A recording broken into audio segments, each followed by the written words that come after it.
Even though 1 in 2 men will experience a mental illness in their lifetime, research shows that considerably few of them will ever receive treatment or even a diagnosis. And that's not because there aren't enough resources in place to help them, but rather it's because of the stigma that's prevalent among men that seeking help for their mental health is seen as a weakness, contradicting the expectations bearing down on them that they should be tough, strong, stoic, and self-reliant. And it's this stigma that's to blame for why 40% of men don't talk about their mental health, citing that they've learned to deal with it or that they don't want to be a burden to others, and adding that it will take thoughts of suicide for them to finally seek help. A notion already troubling on its own, this becomes a real problem once you take into account that up to 80% of suicides worldwide are by men, not only suggesting that most men don't keep their word, but that even suicidal thoughts or tendencies aren't enough to convince men to fight back against stigma. And there's some credence to that.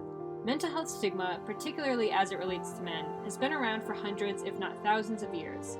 It's what prevented soldiers serving on the front lines of war from seeking help for the shell shock they experienced, and what continues to prevent them from seeking help for their PTSD today.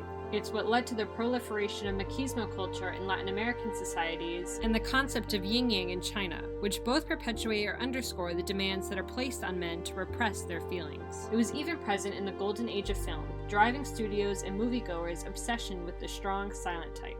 And it's the internalization of this stigma that makes it even harder for men to seek help, as experts contend that another reason for men's statistically low diagnosis and treatment rates might be their inability to recognize signs and symptoms of ill mental health in themselves due to their tendencies to repress, downplay, or explain away any negative feelings. It's why you'll so often hear men chalk up their exhaustion, stress, insomnia, and other adverse symptoms as mere side effects of their jobs. Moreover, it's also partially why clinicians find that men experience depression differently from women, insofar that men are more likely to experience anger, irritability, and aggressiveness due to their pent-up emotions that build and intensify over time, which only further convinces them that what they're experiencing isn't depression. So how can we support men's mental health in the workplace? It starts with stigma reduction of our own. Managers, supervisors, and the teams they lead must be able to spot the signs of male mental health issues at work, which as noted can include anger and irritability, as well as feelings of worthlessness or hopelessness, poor concentration or performance, physical and emotional exhaustion, as well as frequent absences or tardiness. As most men already struggle to recognize signs of poor mental health in themselves, it becomes critical for those around them to be able to do so.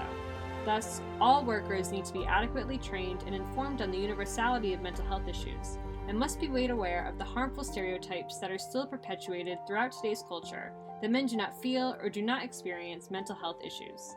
Once staff have gained a sound, accurate awareness of mental health issues, the next best thing to do is to talk about it at work.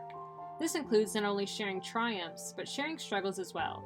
It includes empowering others to take the floor, asking male coworkers how they've been feeling, and if there's anything they would like to speak to someone about or get off their chest. Crucially, such conversations will absolutely need to involve leadership and management's participation. They're the ones who have to reassure male staff that experiencing mental health issues and needing help is not a sign of weakness or inferiority, and the best way they can do this is by talking about their own mental health challenges, whether past or current, and how they worked through them by getting help.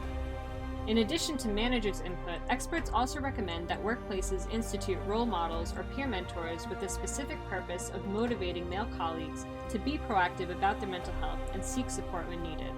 There are lots of men who do take care of their mental health and who aren't afraid of challenging stigma, many of them leaders or highly admired colleagues, friends, fathers, and figureheads. It's exactly these men that need to demonstrate to their peers that it's okay to be vulnerable, to open up about struggles, and to not always be okay.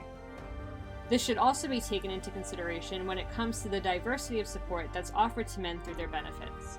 Investing in male mental health care providers is essential to ensuring that men feel safe and comfortable enough to really take advantage of these services.